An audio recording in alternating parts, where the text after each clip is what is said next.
Welcome and welcome back nurses. तो आज का जो हमारा टॉपिक है वो है अबॉर्शन। और वीडियो शुरू करने से पहले मैं बस दो ही बात बोलना चाहूँगा कि जो इससे पहले के जो टॉपिक्स हैं और इससे पहले के जो यूनिट्स हैं ये सब ऑलरेडी डिस्कस हो चुके हैं, जिसका लिंक आपको डिस्क्रिप्शन में मिल जाएगा। आप डिस्क्रिप्शन ज़रूर चेक करें। और दूसरी बात कि आप इंस्टाग्राम पे मुझे फॉलो ज़रूर कर लें, और इंस्टाग्राम का लिंक भी आपको डिस्क्रिप्शन में ही मिल जाएगा। तो चलिए शुरू करते हैं। तो आज हम डिस्कस करने वाले हैं अबॉर्शन। तो अबॉर्शन क्या होता है, अबॉर्शन या फिर गर्भपात। तो अबॉर्शन या गर्भपात क्या होता है? तो जो प्रेगनेंसी होती है, प्रेगनेंसी का स्पॉन्टेनियस या फिर स्वतः ही या फिर इंड्यूस्ड यानी कि प्रेरित करके उस अवधि से पूर्व समाप्त हो जाना, जबकि शिशु अपना स्वतंत्र जीवन जीने के लायक हो, अबॉर्शन कहलाता है। मतलब कि जो पेट के अंदर जो बच्चा है प्रेगनेंसी के अंदर वो बड़ा हो रहा है और वो उस लेवल तक अभी नहीं पहुंचा है कि वो स्वतंत्र रूप से जीवन जी सके। मतलब कि अगर हम उसको बाहर निकाल दें तो वो ज़िंदा नहीं बचेगा। तो उस ज़िंदा बचने का जो एक उम्र होता है उसका वो होता है लगभग 28 वीक्स यानी कि 28 सप्ताह। या फिर जो उसका वज़न है वो 500 ग्राम से ज़्यादा होना चाहिए। अगर 500 ग्राम से ज़्यादा का बच्चा है तो वो ज़िंदा रह सकता है। पर इससे पहले अगर हम उस बच्चे को बाहर निकाल दें, या तो वो खुद निकल जाए यानी कि या तो वो स्वतः ही निकल जाए यानी कि खुद निकल जाए, या फिर हम प्रेरित करके खुद से निकाल दें, तो उसको हम बोलते हैं एबॉर्शन। जैसे यहाँ पे बताया गया कि जो इंडिपेंडेंटली या फिर स्वतंत्र रूप से जीवन जीने के लायक जो है 28 सप्ताह से पूर्व की अवस्था होती है, ठीक है। और लेकिन कुछ विकसित देश में यह 20 सप्ताह से पहले भी जिंदा रह सकता है, अगर उसको प्रॉपर इक्विपमेंट वगैरह जो अब नए नए आविष्कार हो रहे हैं तो उसके वजह से 20 सप्ताह का भी बच्चा जिंदा बच सकता है, चांसेस हैं। तो इसीलिए जो वर्ल्ड हेल्थ ऑर्गेनाइजेशन है या फिर जिसको हम विश्व स्वास्थ्य संगठन बोलते हैं, उसके अनुसार एबॉर्शन क्या होता है कि स्वतंत्र रूप से जीवित रहने में असमर्थ भ्रूण या एम्ब्रियो अथवा शिशु जिसका वजन 500 ग्राम से कम हो तथा माँ के यूट्रस से स्वतः या प्रेरित तरीके से बाहर निकल जाना अबॉर्शन कहलाता है, ठीक है। लगभग 20 से 22 सप्ताह की प्रेगनेंसी के दौरान गर्भस्थ शिशु का भार 500 ग्राम हो जाता है। 20-22 सप्ताह का जो बच्चा होता है वो 500 ग्राम का हो जाता है। तो हम कह सकते हैं कि 20 से 22 सप्ताह की अबॉर्शन मतलब कि प्रेगनेंसी से पूर्व एम्ब्रियो या शिशु का स्वतः या प्रेरित तरीके से माँ के यूट्रस से बाहर निकल जाना एबॉर्शन कहलाता है। तो सिंपल मतलब ये है एबॉर्शन का कि या तो वो स्वतः निकलना चाहिए या तो प्रेरित तरीके से निकलना चाहिए, उसका वजन 500 ग्राम से कम होना चाहिए, या फिर वो 20 से 22 सप्ताह से पहले, तो उसको हम बोलेंगे एबॉर्शन। फिर जो एबॉर्शन हो सकता है वो किसी उद्देश्य की प्राप्ति के लिए प्रेरित किया जा सकता है, या फिर वो खुद से भी हो सकता है, जिसका कि हम देख सकते हैं, जिसको कि हम लोग मिसकैरेज बोलते हैं। नॉर्मल भाषा में उसको मिसकैरेज बोला जाता है अगर वो खुद से ही निकलता है तो। और जो इंड्यूस्ड लेबर होता है वो हमेशा स्थानीय कानून के अनुसार होता है, मतलब कि कानूनी प्रक्रिया को फॉलो करके ही अगर हम खुद से निकालना चाहें तो निकाल सकते हैं। फिर अनुसार सुरक्षित विधियों के द्वारा ही किया जाना चाहिए। और सुरक्षित अबॉर्शन के कारण आजकल जो पूरे विश्व में लगभग 70,000 महिलाओं की मृत्यु हो जाती है सिर्फ असुरक्षित अबॉर्शन के कारण। फिर ये कुछ इंसिडेंट्स हैं, एग्ज़ाम की दृष्टि से उतना इंपॉर्टेंट नहीं है, अगर जब हम रेगुलर क्लास करेंगे तो उसमें डिस्कस कर सकते हैं। अभी एग्ज़ाम के लिए हो रहा है तो फिर थोड़ा शॉर्टकट में चलेंगे। फिर जो गर्भपात होते हैं उसके कारण क्या होते हैं? गर्भपात के कारण में सबसे पहले होता है क्रोमोसोमल या फिर गुणसूत्रीय असामान्यताएं। फिर होता है एनाटॉमिकल यानी कि जो स्ट्रक्चर होता है मदर का या बेबी का उसके अनुसार, मतलब कि उसके अनुसार जो होता है एबॉर्शन। फिर संक्रमण यानी कि इन्फेक्शन। फिर इंडोक्राइनल कारण यानी कि जिसमें जो हार्मोन्स वगैरह के कारण। फिर ऑटो इम्यून या एलो इम्यून, जो मदर का शरीर वो खुद से ही ऑटो इम्यून जो इम्यून सिस्टम है उसके कारण जो भी होता है तो उसको ऑटो इम्यून या एलो इम्यून बोलते हैं। फिर महिला से संबंधित कुछ बीमारी की वजह से हो सकता है, या फिर कुछ अन्य कारण भी हो सकते हैं एबॉर्शन के। इतने सारे कारण हम लोग पढ़ने वाले हैं डिटेल में। सबसे पहले गुणसूत्रीय, तो जितने भी एबॉर्शन होते हैं उसमें से 50% यानी कि लगभग 50% यानी कि आधा एबॉर्शन, जितना भी एबॉर्शन होता है वो क्रोमोसोमल एबनॉर्मलिटी के कारण ही होता है, यानी कि गुणसूत्रीय असामान्यताओं के कारण ही होता है। भ्रूण में पाई जाने वाली मुख्य जो क्रोमोसोमल एबनॉर्मलिटी होती है वो क्या होती है जो कि एबॉर्शन का कारण बनती है? वो होती है ट्राइसोमी, या फिर पॉलीप्लॉइड, या फिर मोनोसोमी, या फिर अदर एबनॉर्मलिटी। ट्राइसोमी में क्या होता है, जैसे कि एक्स वाई होता है ना, तो एक्स एक्स वाई हो गया या फिर एक्स वाई वाई हो गया।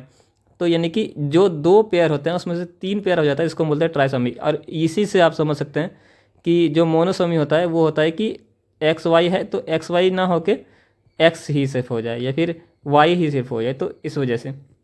जो होता है वो होता है क्रोमोसोमल एबनॉर्मलिटी। कुछ अदर भी होती है। फिर जो एनाटॉमिकल होती है यानी कि स्ट्रक्चर में पाई जाने, यानी कि संरचनात्मक असमानताएं जो होती है वो कर सकती है, जिसमें कि सर्विक्स की अक्षमता, जो सर्विक्स है वो उस मतलब कि कॉम्पिटेंट ही नहीं है, वो उसको प्रेगनेंसी को संभालने के लायक है ही नहीं सर्विक्स, तो एबॉर्शन हो जाएगा। और फिर जो कुछ जन्मजात विकृतियां जो होती है गर्भाशय की, जैसे कि फिब्रॉइड्स हो गया, जैसे कि इसमें जो कुछ जन्मजात असमानताएं होती है वो हम डिस्कस कर चुके हैं पहले भी, और आगे भी डिस्कस करेंगे अगर आएगा तो। जैसे कि इसमें होता है कि यूट्रस जो है उसका साइज छोटा होता है या फिर वो बड़ा होता है, या फिर जो डबल यूट्रस होता है, मैंने डायग्राम बना के ये आपको बताया था कि ऐसे डबल यूट्रस हो जाता है। तो ये सारी चीज़ें जो होती है तो ये होता है एनाटॉमिकल, क्योंकि ये संरचना ही नहीं है सही, तो एबॉर्शन हो ही जाएगा। फिर होता है फेब्रॉइड्स। फेब्रॉइड्स क्या होता है कि अंगूर के गुच्छे के जैसा जो है ना दाना दाना हो जाता है, जिसकी वजह से सही से मतलब कि बच्चा टिक नहीं पाता और बड़ा नहीं हो पाता है, तो इसको बोलते हैं फेब्रॉइड्स। तीसरा जो कारण होता है वो होता है इन्फेक्शन। हमने पहला जो पढ़ा था आपको याद होगा, पहला पढ़ा था क्रोमोसोमल, दूसरा पढ़ा था एनाटॉमिकल, और तीसरा जो है संक्रमण के कारण। संक्रमण में वायरल इन्फेक्शन, बैक्टीरियल इन्फेक्शन, अलग अलग तरह के इन्फेक्शन हो सकते हैं। वायरल इन्फेक्शन में रूबेला, हर्पिस सिम्प्लेक्स, साइटोमेगाली, HIV। फिर अगर बैक्टीरियल की बात करें तो ब्रुसेला, क्लेमाइडिया, स्पायरोचेटिस। फिर अगर पैरासाइट की बात करें तो टोक्सोप्लाज्मा, मलेरिया, ये सारी चीज़ें जो इन्फेक्शन होते हैं जिसके कारण से क्या एबॉर्शन हो जाता है। बहुत ही सिंपल सा है। फिर जो अंतःस्रावी कारक, इसको हम लोग या फिर इंडोक्रेनियल फैक्टर भी बोलते हैं, जिसमें क्या होता है कि luteal phase defect. Luteal phase defect क्या होता है कि अगर आपने पीरियड्स के बारे में या फिर नहीं पढ़ा है तो मैं गैनेकोलॉजी वाले पे डाल दूंगा, उसका भी एक प्लेलिस्ट चल रहा है हमारा, जो कि बहुत दिन से बंद था पर अब शुरू हो जाएगा। तो ल्यूटियल फेज होता है जो कि जो मेंसुरेशन होता है, ठीक है, या फिर जिसको हम मेंसेस बोलते हैं, तो जो महीना बोलते हैं हिंदी में भी, तो जो उसमें जो एक फेज़ होता है ल्यूटियल फेज़, जब ओव्यूलेशन हो जाता है यानी कि जब अंडा रिलीज हो जाता है उसके बाद के फेज़ को ल्यूटियल फेज़ बोलते हैं। उस फेज़ में अगर कुछ दिक्कत आ रही है तो वो उसके वजह से भी एबॉर्शन हो जाता है। फिर थायराइड ग्रंथि जो होती है, थायराइड ग्लैंड, उसका या तो वो बहुत ज़्यादा एक्टिव हो जाए यानी कि हाइपर एक्टिव हो जाए, या तो हाइपो एक्टिव हो जाए, तो उसके वजह से, या फिर उसका सेक्रेशन कम या ज़्यादा हो जाए तो उसके वजह से।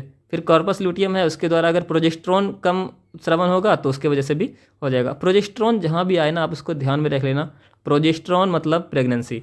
जब तक प्रोजेस्टेरोन बढ़ा हुआ रहेगा प्रेगनेंसी रहेगा, प्रोजेस्टेरोन कम हुआ एबॉर्शन हो जाएगा। और डिलीवरी के टाइम पे भी प्रोजेस्टेरोन ही कम हो जाता है तो डिलीवरी होती है, एक कारण ये भी होता है डिलीवरी का।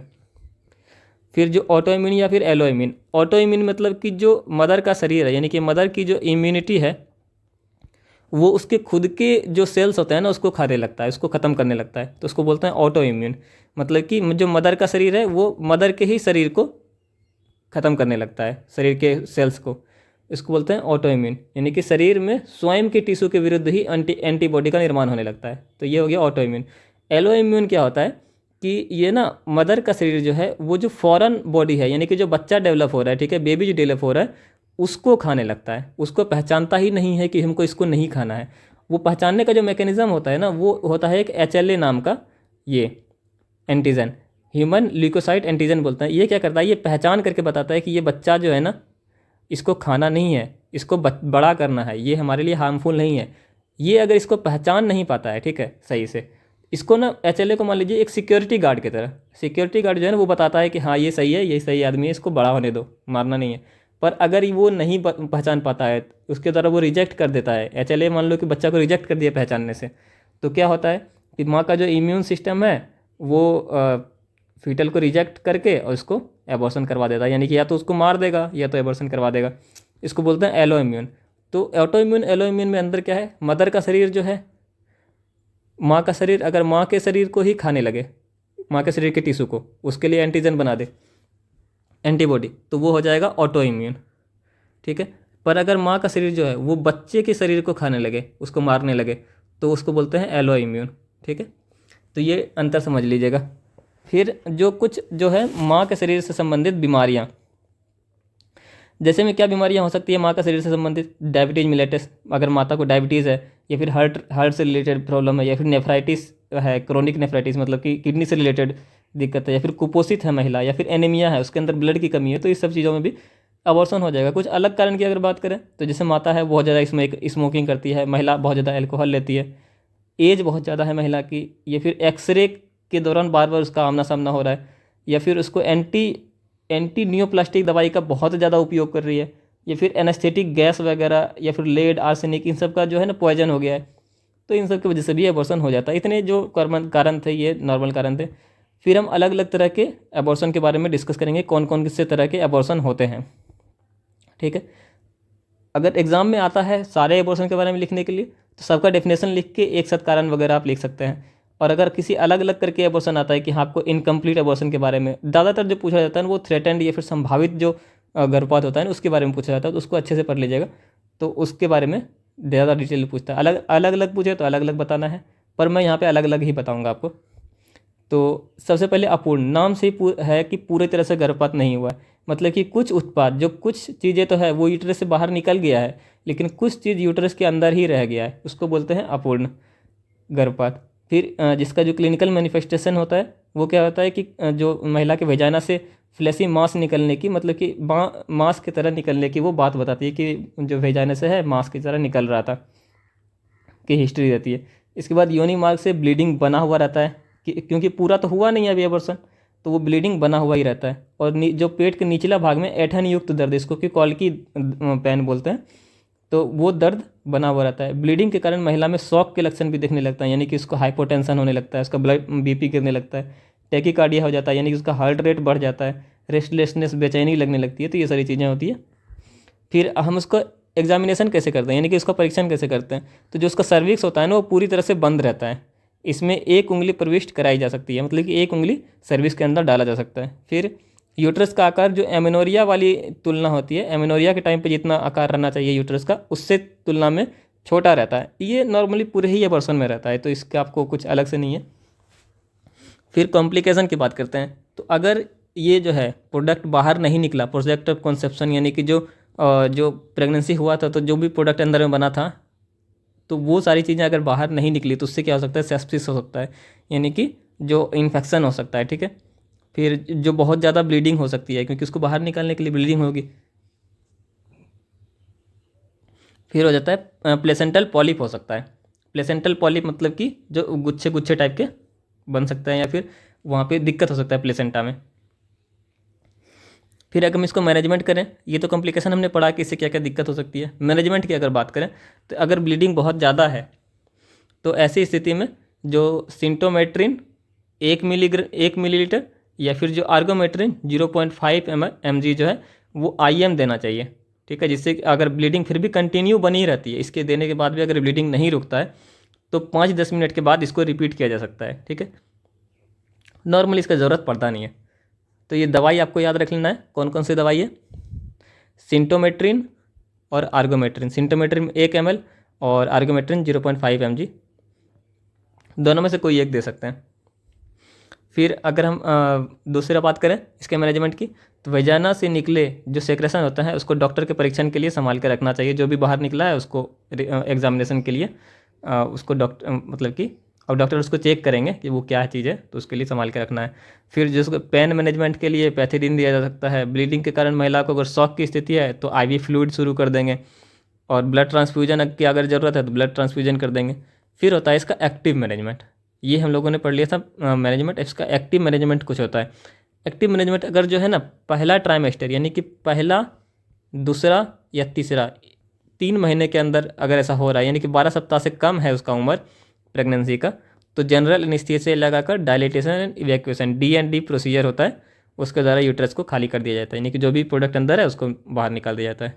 पर अगर दूसरा ट्राइमेस्टर है, यानी कि चौथा, पाँचवा या छठा महीना है, यानी कि 12 सप्ताह से अधिक है, तो ऐसे में क्या किया जाता है कि ऑक्सीटोसिन का ड्रिप लगाया जाता है। ऑक्सीटोसिन से आप लोगों को पता होगा कि ऑक्सीटोसिन से जो है ना संकुचन बढ़ता है। ठीक है, संकुचन या फिर इसको कॉन्ट्रैक्शन बोलते हैं, कॉन्ट्रैक्शन बढ़ता है। ठीक है, तो यूट्राइन कॉन्ट्रैक्शन को तेज़ किया जाता है, जिससे कि यूट्रस को खाली किया जाता है। आवश्यकता अनुसार अगर जनरल एनेस्थीसिया देकर ओवम फोर्सेप का आपको डिज़ाइन पता होगा कि ऐसे करके होता है। ओवम फोर्सेप अंडे की तरह होता है, यहाँ पे ऐसे करके, ठीक है, ऐसे करके पकड़ते हैं। अब सही से मैं डायग्राम नहीं बना पाया, पर आप ओवम फोर्सेप को समझ सकते हैं, उससे पकड़ के बाहर निकाला जाता है।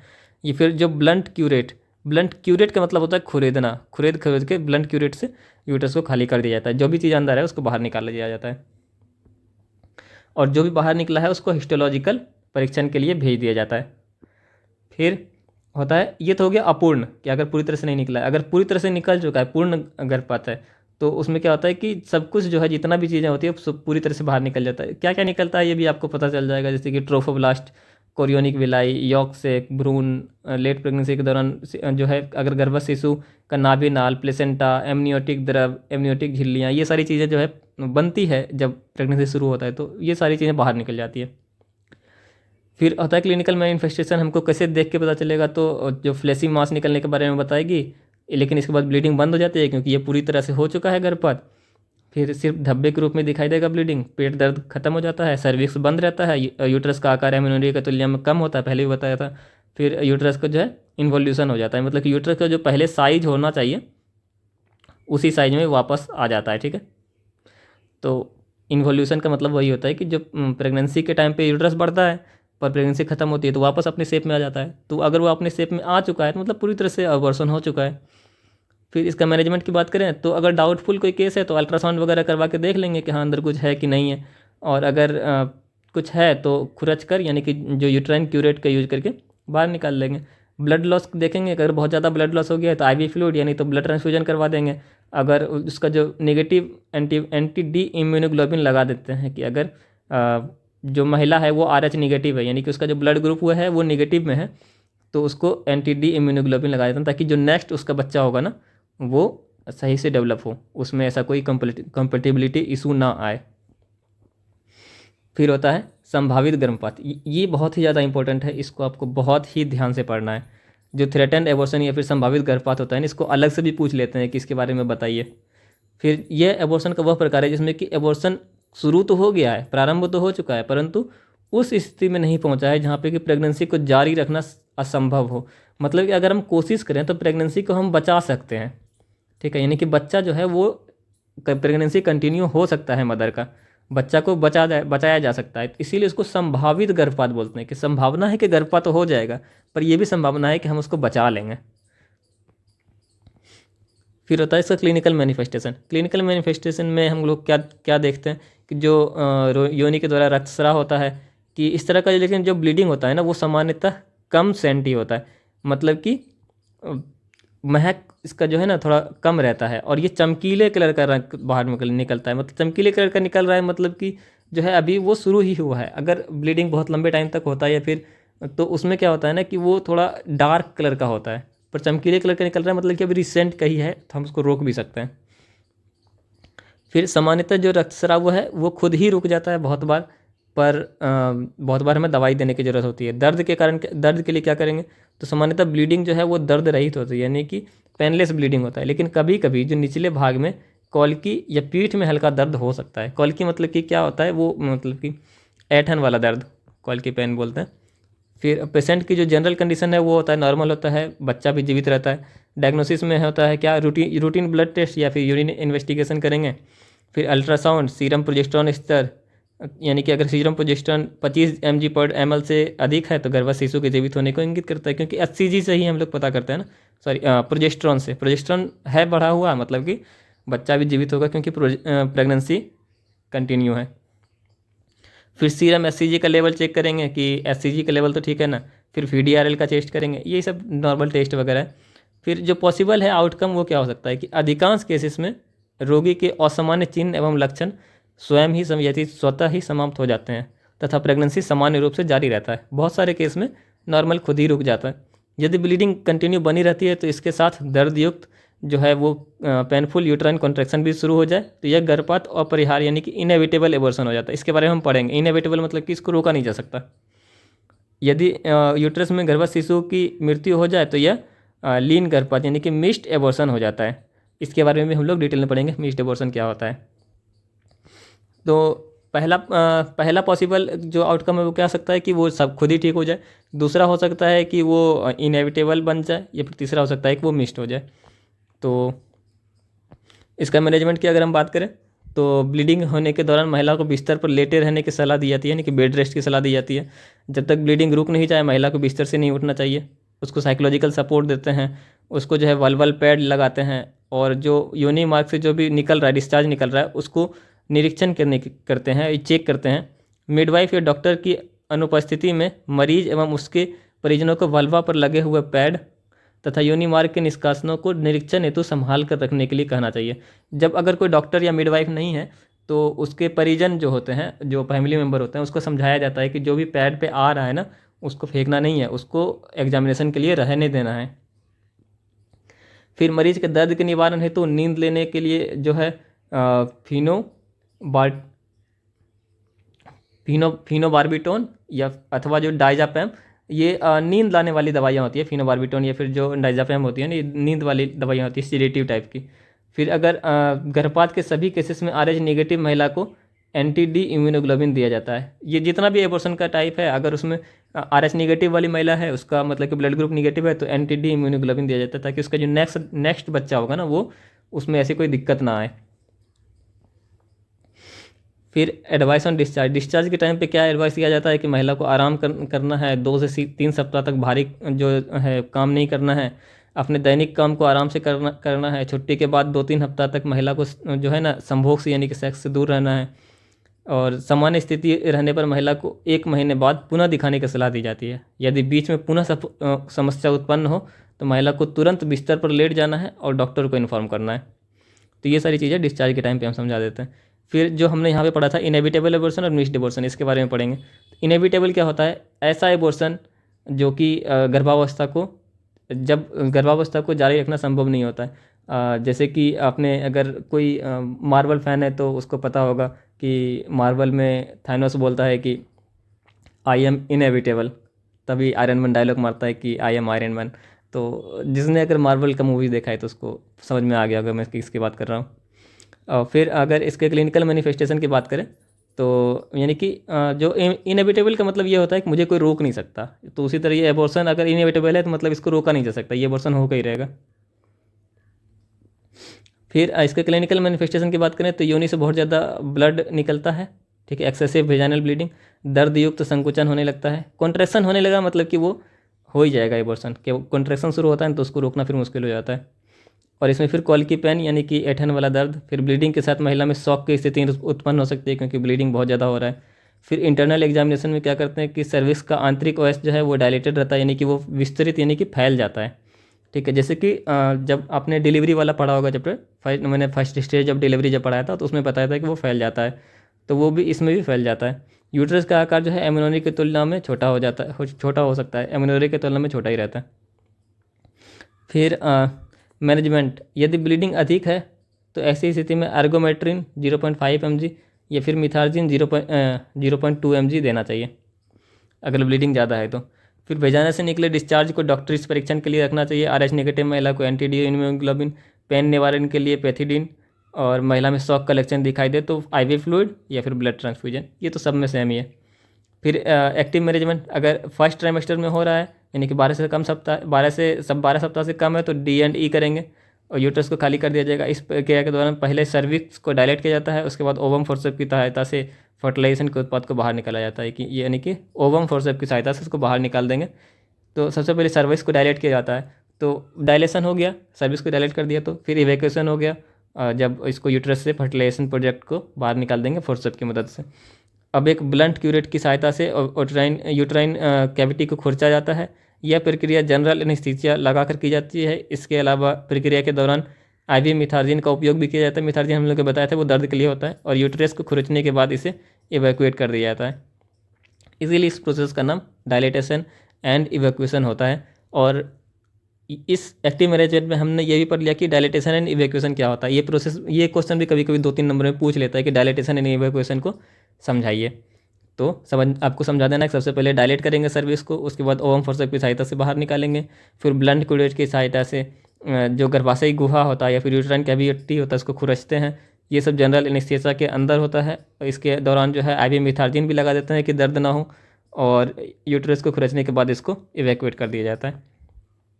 इसको प्रोसेस को बोलते हैं डायलेटेशन एंड इवैक्यूएशन।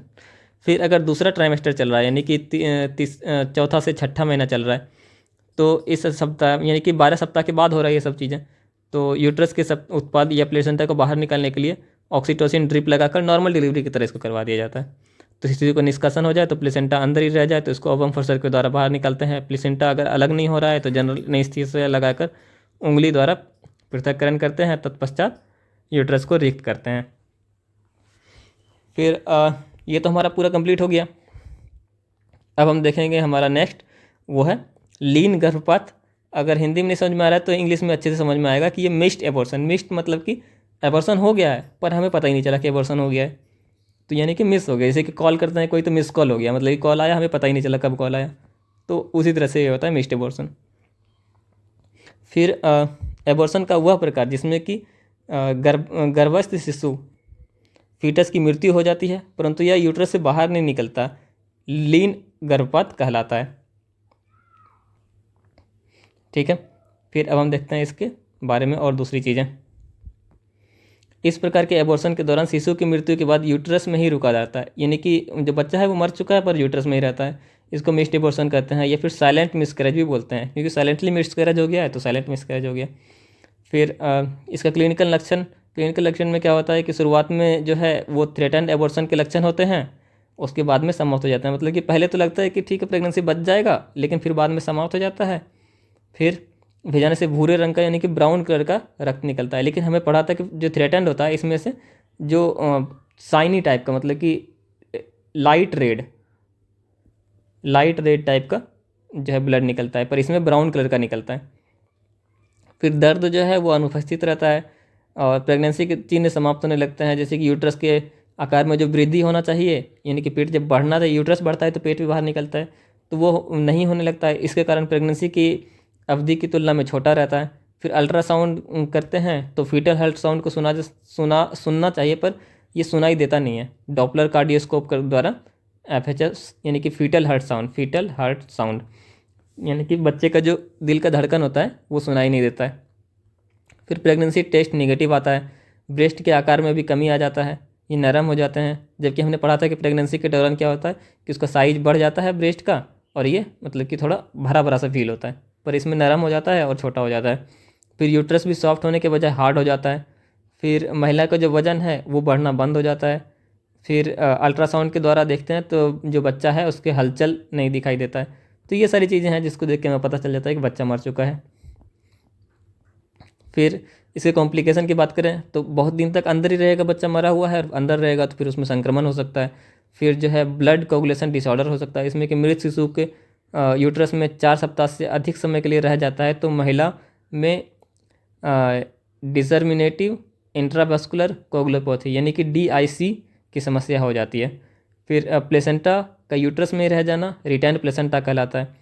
फिर प्रसव पश्चात रक्तस्राव यानी कि पोस्टमार्टम हेमरेज होता है। फिर महिला मनोवैज्ञानिक रूप से अपसेट हो जाती है, क्योंकि महिला के लिए एक बच्चे का बॉन्ड बहुत ही ज़्यादा मतलब कि इमोशनल होता है। तो इस तरह से अगर किसी की मृत्यु हो जाती है तो महिला जो है मनोवैज्ञानिक रूप से यानी कि साइकोलॉजिकली बहुत ज़्यादा टूट जाती है, तो उसको उस टाइम पे उस तरह के सपोर्ट की बहुत ज़्यादा ज़रूरत होती है। फिर इसके अगर मैनेजमेंट की बात करें, अगर 12 सप्ताह से पहले है यानी कि फर्स्ट ट्राइमेस्टर में है तो ऐसी स्थिति में गर्भस्थ शिशु को तुरंत बिना किसी देरी के डायलिटेशन एंड इवैक्यूएशन, हमने इसका प्रोसेस पढ़ चुका है कि पहले डायलेट करते हैं, फिर मतलब ओवम फोर्सेप की मदद से निकाल के फिर उसको क्यूरेट कर लेते हैं। तो इस प्रक्रिया के अंदर महिला को पहले जनरल एनेस्थीसिया दिया जाता है, इसके बाद सर्विस डायलेशन, फिर उसके बाद यूट्रस से इवैक्यूएट कर दिया जाता है। ये तो हमने डिटेल में पहले पढ़ा है। फिर सेकंड ट्राइमेस्टर के दौरान होता है 80% केसेस में मृत शिशु 2 सप्ताह के अंदर स्वयं ही यूट्रस से बाहर निकल जाता है। यदि 2 सप्ताह के अंदर बाहर नहीं निकलता है और महिला साइकोलॉजिकली अपसेट हो जाती है तो इन्फेक्शन फैलने की संभावना है। फिब्रिनोजेन स्तर लगातार गिर रहा हो और सक्रिय प्रबंधन करना चाहिए। इस हेतु महिला में ऑक्सीटोसिन इन्फ्यूज़ किया जाता है। ऑक्सीटोसिन से वो संकुचन बढ़ने लगता है। इसके तथा आवश्यकता अनुसार प्रोस्टाग्लैंडिन जैसे मीजोप्रोस्टेल का उपयोग किया जाता है। प्रोस्टाग्लैंडिन भी वही करता है, यानी कि ये कॉन्ट्रैक्शन को बढ़ा देता है, कॉन्ट्रैक्शन या संकुचन। फिर जो नेक्स्ट है हमारा वो है विषाक्त गर्भपात या फिर उसको सेप्टिक एबॉर्शन भी बोलते हैं। जिसने कभी भी हॉस्पिटल में काम किया उसको सेप्टिक का मतलब तो बहुत ही अच्छे से पता होगा। सेप्टिक मतलब कि इन्फेक्शन वगैरह की वजह से अगर एबॉर्शन हुआ है तो जब एबॉर्शन के साथ यूट्रस एवं इसके कॉन्ट्रैक्शन में संक्रमण के लक्षण उपस्थित होते हैं तो इसे सेप्टिक एबॉर्शन बोलते हैं। सेप्टिक एबॉर्शन एक गंभीर स्थिति है। इसमें सामान्यतः अपूर्ण गर्भपात से संबंधित होती है, इनकम्प्लीट एबॉर्शन से संबंधित होता है, क्योंकि उसी में कुछ प्रोडक्ट अंदर रह जाता है, कुछ बाहर रह जाता है। तो बहुत बार महिला होती है उनको लगता है कि ठीक है एबॉर्शन तो हो गया, मिसकैरेज तो हो गया, पर कुछ अंदर रह जाता है तो उसमें फिर सेप्टिक हो जाता है, मतलब कि इन्फेक्शन हो जाता है।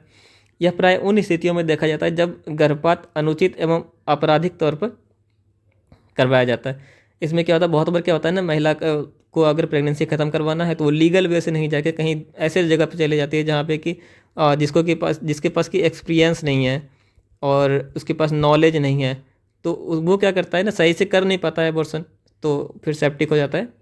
तो इसलिए हमेशा किसी प्रोफेशनल डॉक्टर के पास ही जाना चाहिए एबॉर्शन करवाने के लिए। यह संक्रमण यूट्रस के शरीर के अंगों तक फैल सकता है। महिला में सेप्टिसीमिया हो सकता है, यानी कि ब्लड में भी इन्फेक्शन हो सकता है। फिर जो उसका कारण है, कारण क्या क्या होता है, माइक्रो ऑर्गेनिज्म कारण होता है इन्फेक्शन का। जैसे वेजाना में पाए जाने वाले सूक्ष्म जीव जिम्मेदार होते हैं। सेप्टिक एबॉर्शन उत्पन्न करने वाले कुछ जो जीव हैं उसके नाम बताया गया है। Streptococci, E coli, clostridium welchii, clostridium tetani, staphylococci, klebsiella, pseudomonas, ये सारे जो है ये ऑलरेडी भी रहते हैं वेजाइना में, पर ये इन्फेक्शन के टाइम पे बहुत ज़्यादा बढ़ जाते हैं, तो इससे दिक्कत होने लगता है। फिर सेप्टिक एबॉर्शन की स्थिति में अधिकांशतः एक से अधिक सूक्ष्म जीवों का संक्रमण, मिश्रित संक्रमण पाया जाता है। यानी कि अक्सर जो है जब सेप्टिक एबॉर्शन होता है ना, तो बहुत सारे एबॉर्शन, मतलब कि बहुत सारे जो सूक्ष्म जीव हैं, बहुत जितने हमने बात की है, बहुत सारे सूक्ष्म जीव एक ही बार में अटैक करने लगते हैं, तो उसको बोलते हैं मिश्रित संक्रमण पाया जाता है।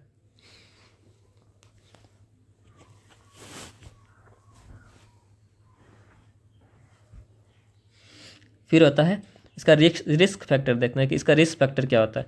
तो जब गर्भपात अप्रशिक्षित व्यक्ति द्वारा किया जाता है या फिर अनुचित या आपराधिक तौर पर किया जाता है, तो इन कारणों की वजह से सेप्टिक एबॉर्शन होने की संभावना बहुत ज़्यादा बढ़ जाती है। एबॉर्शन की प्रक्रिया के दौरान एसेप्टिक टेक्निक का उपयोग नहीं करते हैं तो ऐसा हो सकता है। फर्टिलाइजेशन के कुछ उत्पाद अगर यूट्रस में ही रुक जाता है तो ऐसा हो सकता है। फिर एबॉर्शन की प्रक्रिया के दौरान जननांग या अन्य समीपस्थ अंगों पर चोट लगने की वजह से भी इन्फेक्शन हो सकता है। फिर इसका क्लिनिकल मैनिफेस्टेशन क्या होता है, जो बहुत ज़्यादा तेज़ बुखार होता है, यानी कि 101 फ़ारेनहाइट से ऊपर हो जाता है। फिर चिल्स होता है, मतलब कि कपकपी होती है, तेज़ दर्द होता है पेट में। फिर ऐंठन युक्त दर्द होता है। जो पल्स रेट होता है वो बहुत ज़्यादा बढ़ जाता है, यानी कि टैकीकार्डिया। बहुत ज़्यादा बदबूदार स्मेल आती है वेजाइना से। फिर पीठ दर्द होने लगता है। यह एक गंभीर स्थिति हो जाती है तो महिला में सेप्टिक शॉक के लक्षण दिखने लगते हैं। शॉक के लक्षण में क्या क्या आएगा कि हाइपोटेंशन हो जाएगा, यानी कि रक्त दाब कम हो जाएगा, शरीर का तापमान कम हो जाएगा, जो मूत्र विसर्जन या फिर जो मूत्र आउटपुट होता है उसकी मात्रा कम हो जाएगी, यानी कि ओलिगोयूरिया हो जाएगा। सांस लेने में तकलीफ होने लगेगी, यानी कि डिस्पोनिया हो जाएगा। फिर इसके अगर लक्षण की बात करें, यानी कि जो इसके निदान की अगर हम बात करें, डायग्नोसिस की, तो रक्त परीक्षण, यानी कि haemoglobin, TLC, DLC, blood group test, ये सारे जो ब्लड टेस्ट करवाए जाते हैं। फिर मूत्र परीक्षण में कंप्लीट यूरिन एग्जामिनेशन और यूरिन कल्चर करवाया जाता है। फिर सूक्ष्म जीव का पता लगाने के लिए कल्चर परीक्षण टेस्ट, यानी कल्चर टेस्ट जो होता है उसको किया जाता है। कल्चर के लिए सर्विक्स या जो भेजा ऊपरी भेजाना जो होता है उससे स्वैब लेके, जिसको स्वैब कल्चर भी किया जाता है, कि एक स्वैब लेके उसको स्वाइप किया जाता है और उसको फिर कल्चर करने के लिए लैब में भेजा जाता है। फिर ड्रग सेंसिटिविटी टेस्ट भी कराया जाता है। फिर कल्चर जो ब्लड कल्चर करवाया जाता है। फिर सीरम इलेक्ट्रोलाइट का टेस्ट करवाया जाता है। फिर अल्ट्रासोनोग्राफी करवाया जाता है। तो ये सारी चीज़ें करवाई जाती है। फिर इसमें कॉम्प्लिकेशन क्या क्या हो सकता है कि इसका दिक्कत और भी ज़्यादा क्या क्या बढ़ सकता है। रीनल फेलियर, यानी कि किडनी फेल हो सकता है, हेमरेज हो सकता है, यूट्रस तथा अन्य समीपस्थ अंगों का इंजरी हो सकता है। फिर पेरिटोनियोसिस हो सकता है। फिर एंडोटॉक्सिक शॉक हो सकता है। फिर थ्रोम्बोफ्लेबाइटिस, यानी कि जो ब्लड के अंदर थक्का बनने जो जम जाता है तो उसको बोलते हैं थ्रोम्बोफ्लेबाइटिस हो सकता है। फिर डिप्रेशन हो सकता है। भविष्य में एक्टोपिक प्रेगनेंसी या ट्यूबल ब्लॉकेज के कारण सेकेंडरी इनफर्टिलिटी होने की संभावना बढ़ जाती है। यानी कि भविष्य में एक्टोपिक प्रेगनेंसी हो सकता है, ट्यूबल ब्लॉकेज हो सकता है, इसके कारण सेकेंडरी इनफर्टिलिटी हो सकता है। इनफर्टिलिटी मतलब का आपको को पता ही होगा कि बांझपन बोलते हैं इसको। तो ये सारे खतरे होते हैं अगर सेप्टिक इन्फेक्शन, जो सेप्टिक एबॉर्शन है वो किसी तरह से हो गया, तो ये सारे कॉम्प्लिकेशन होने का खतरा रहता है। मैनेजमेंट की बात करें तो महिला को तुरंत हॉस्पिटल में भर्ती कराना चाहिए। महिला की स्थिति का आकलन करना चाहिए। इन्फेक्शन का पता लगाने के लिए कल्चर करवाया जाता है। एंटीबायोटिक कौन सी कामयाब होगी इसके लिए ड्रग का जो टेस्ट करवाया जाता है, ड्रग सेंसिटिविटी टेस्ट। फिर एबॉर्शन का पता लगाने के लिए, इन्फेक्शन का पता लगाने के लिए जो ब्लड टेस्ट करवाया जाता है, जिसके बारे में हमने पहले बात कर चुके हैं। फिर कंप्लीट यूरिन एग्जामिनेशन करवाया जाता है। फिर पेल्विक एरिया का जो है वो क्या सोनोग्राफी यानी कि यूएसजी करवाया जाता है। और महिला को आईवी लाइन शुरू करते हैं, एंटीबायोटिक दवाई देते हैं। जो ग्राम पॉजिटिव बैक्टीरिया के इन्फेक्शन के दौरान एम्पिसिलिन या पेनिसिलिन देते हैं। अगर ग्राम नेगेटिव बैक्टीरिया के कारण है तो फिर जेंटामाइसिन या फिर मेट्रोनिडाजोल देते हैं। ये सब एंटीबायोटिक्स हैं, तो आप लोग को पता होगा, आप सीधा बोल सकते हैं कि एंटीबायोटिक दवाइयाँ दे सकते हैं। फिर जो हैवी ब्लीडिंग अगर हो रही है तो शॉक में जाने की संभावना है, तो उसके लिए हम ब्लड ट्रांसफ्यूजन दे सकते हैं। जो एनाल्जेसिक सीडेटिव दे सकते हैं, जिससे कि जो दर्द खत्म हो सके। फिर सेप्टिक ओवरशन के दौरान फर्टिलाइजेशन के उत्पादों को अपूर्ण निष्कासन होता है, इसे पूर्ण रूप से बाहर निकालने के लिए एंटीबायोटिक थेरेपी 24 से 48 घंटे के बाद जब संक्रमण है वो नियंत्रित हो जाए तो गर्भाशय का इवैक्यूएशन करते हैं। जो डायलिटेशन एंड इवैक्यूएशन वाला प्रोसेस है वो करते हैं जब थोड़ा इन्फेक्शन कंट्रोल में आता है तब। फिर पाउच ऑफ डगलस में की स्थिति में होने के कारण पेल्विक एवस्कस हो जाता है, तो इस स्थिति में पोस्टीरियर कोल्पोटॉमी करते हैं तथा पस को बाहर निकालते हैं। जो पस है ना वो मैंने आपको बताया था कि ये तो यूट्रस होता है, ये यूट्रस हो गया और ये विजाइना हो गया बाहर और यहाँ पे एनस हो गया। तो ये जो पार्ट होता है ना ये इसको बोलते हैं पाउच ऑफ डगलस। तो इस पाउच ऑफ डगलस में अगर इन्फेक्शन या कि पस भर जाता है ना तो इसको कोल्पोटॉमी करके पस निकाल देते हैं बाहर। तो इसके बाद फिर लेप्रोटॉमी और हिस्टेरेक्टॉमी अगर ज़रूरत है तो उसको भी किया जाता है। अगर कब किया जाता है, मान लो कि अगर यूट्राइन इंजरी हो गया यानी कि गर्भाशय में चोट लग गया है, उधर में किसी तरह का फॉरेन बॉडी अगर प्रेजेंट है, पेरिटोनियासिस हो रहा है और वो दर्द ठीक नहीं हो रहा है, मतलब दवाइयों से ठीक नहीं हो रहा है वो, फिर सेप्टिक शॉक का जो है ना वो ट्रीटमेंट के बाद भी वो सेप्टिक शॉक बढ़ते जा रहा है, तो इन सब स्थिति में क्या किया जाता है कि पूरे यूट्रस को ही बाहर निकाल दिया जाता है। तो ये हो गया इसका मैनेजमेंट के बारे में। फिर गर्भपात के बारे में नर्सिंग प्रबंधन क्या हो सकता है कि सबसे पहले महिला का आंकलन यानी कि असेसमेंट करेंगे। तो असेसमेंट में क्या हो जाएगा, फिर वाइटल साइन चेक करेंगे, टेम्परेचर यानी कि जो भी सारे टेम्परेचर, पल्स, जो रेस्पिरेशन और बीपी ये सब। फिर महिला के असामान्य लक्षण का ध्यान देंगे, जैसे कि बुखार, बदबूदार योनिस्राव, दर्द, इसका गंभीरता का पता लगाएंगे। फिर अगर जो सेप्टिक अबॉर्शन यानी कि विषाक्त अर्थी है तो उसमें विषाक्त गर्भपात है तो इसमें रीनल फेलियर, ब्लीडिंग, पेरिटोनियासिस, थ्रोम्बोफ्लेबाइटिस, इन सब की जो भी स्थिति है उसके बारे में बारीकी से ऑब्जर्व करेंगे। फिर दवाई देंगे, डॉक्टर जो बोला है वो दवाई देंगे और इसके लिए 5 सही यानी कि 5 राइट्स बोलते हैं इसको, उसका पालन करेंगे, यानी कि right patient, right drug, right time, right route, right dose, ये सारी चीज़ें। फिर मरीज के आराम का ध्यान रखेंगे कि आरामदायक स्थिति देंगे, लोगों की संख्या को कम करेंगे, पेशेंट सो रहा है तो अनावश्यक डिस्टर्ब नहीं करेंगे। अगर साइकोलॉजिकल सपोर्ट देंगे, क्योंकि एबॉर्शन के टाइम पे महिला बहुत ज़्यादा साइकोलॉजिकली टूट जाती है, तो उसको साइकोलॉजिकली अपसेट है तो उसको साइकोलॉजिकली सहारा देंगे, अकेला नहीं छोड़ेंगे, लगातार नर्सिंग देखभाल देंगे, सकारात्मक परिवर्तन के बारे में उसके परिजन को बताएंगे। फिर दर्द निवारण के लिए, पेन मैनेजमेंट के लिए एनाल्जेसिक देंगे, सीडेटिव देंगे, आराम करने के लिए शांत वातावरण देंगे, साइकोलॉजिकली सपोर्ट करेंगे, मरीज को आराम देंगे। बुखार है तो उसके लिए उसको एंटीपायरेटिक दवाई देंगे, कोल्ड स्पंजिंग देंगे। कोल्ड स्पंजिंग मतलब कि ठंडे पानी से उसको पीठ को धोया जाता है, पूरी उसका बॉडी को पोंछा जाता है एक तरह से, और उसके सर पे भी पानी वानी जो रखते हैं तो वो भिंगा के। फिर पेशेंट को कूल तथा कंफर्टेबल वातावरण देंगे। कॉन्ट्राइंडिकेटेड नहीं है तो महिला को ठंडा पे मतलब ठंडे चीज़ देंगे पीने के लिए, ताकि उसका जो है बुखार कम हो सके। फिर अगर हॉस्पिटल रिक्वायर्ड इन्फेक्शन है तो उसकी व्यवस्था के लिए नर्सिंग प्रोसीजर करते समय स्ट्रिक्ट एसेप्टिक टेक्निक का इस्तेमाल करेंगे, ताकि जो है इन्फेक्शन ना हो उसको। नर्सिंग प्रोसीजर करने के और बाद में अच्छी तरह से हाथ धोएंगे, हैंड वॉशिंग, ये तो बहुत ही ज़्यादा इंपॉर्टेंट है।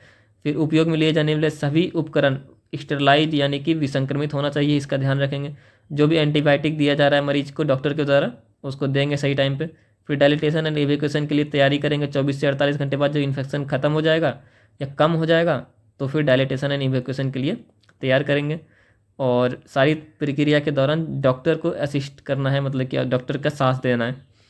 फिर जो जटिलता है उसको शुरुआती स्टेज में पता लगाएंगे, यानी कि जो अगर सेप्टिक अबॉर्शन है उसमें कोई कॉम्प्लिकेशन हो रहा है तो शुरू में ही जितना जल्दी हो सके उसको पता करके उसको डॉक्टर को बताते रहेंगे।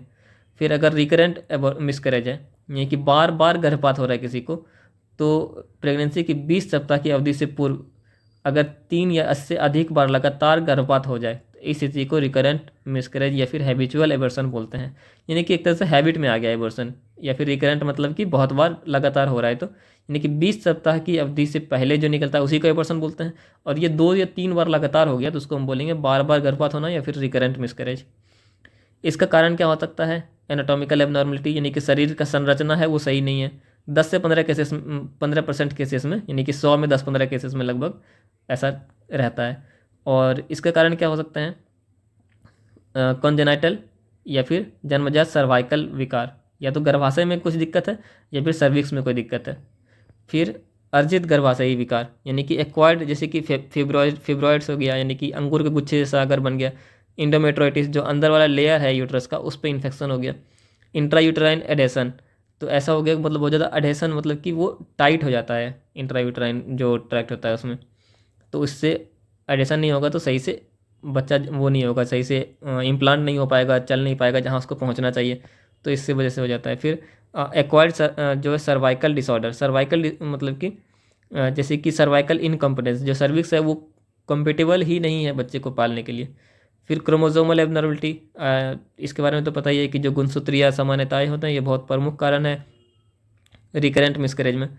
फिर एन्यूप्लॉइडी, एन्यूप्लॉइडी का अर्थ होता है जो गुणसूत्र होते हैं उसकी संख्या में अल्ट्रेशन आना, यानी कि जो गुणसूत्र की संख्या होती है वो 48 होती है, यानी कि 24 पेयर होता है तो उसको 48 बोलते हैं, तो उसकी संख्या में अल्ट्रेशन होना, यानी कि कम ज़्यादा हो जाएगा, तो इससे जो कॉन्जेनाइटल है वो रिप्रोडक्टिव एज बढ़ने के साथ एन्यूप्लॉइडी बढ़ने की संभावना का खतरा ज़्यादा रहता है। यानी कि जो एज होता है, रिप्रोडक्टिव एज कितना से होता है? 15 से 50 होता है, तो जितना ज़्यादा एज रहेगा, मतलब मान लो जिस किसी का एज है वो 35 से ज़्यादा हो गया तो उसको जो है रिकरेंट एबॉर्शन होने का खतरा ज़्यादा रहता है।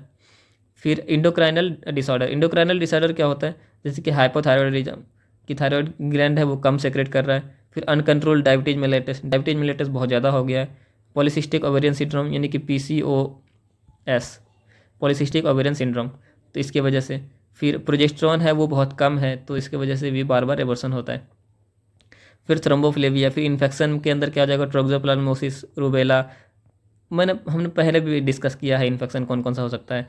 Measles, herpes simplex, malaria, syphilis, brucellosis. ये हालांकि ये अध्ययन जो होता है, रिसर्च जो होता है ना, उसमें ऐसा कुछ स्पष्ट नहीं है कि कोई भी स्पेसिफिक इन्फेक्शन मिसकैरेज कर सकता है, तो लोग अंदाज़ा ही लगाते हैं कि हाँ ये सारे इन्फेक्शन है तो इसके वजह से हो सकता है।